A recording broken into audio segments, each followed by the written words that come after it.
Hello guys, in this video I'm going to show you how to turn on the block offensive words function while you are using the Google Translate application. But first I just want to mention, don't forget to subscribe to my channel, because at 10,000 subscribers I'm going to show you my whole YouTube revenue statistics and growth strategy, how to make money online. So let's jump into it.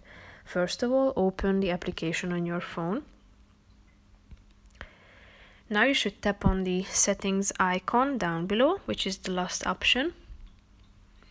Tap on the speech input function, and as you can see there is only one function at this page: block offensive words. Tap on it, thereby turning on this function. So it means that you won't be able to translate the offensive words, and it will hide the those words that are recognized in your target language translation. So that's pretty much it for this video. I hope you found it helpful. If you did, consider subscribing, and see you in the next video. Bye bye.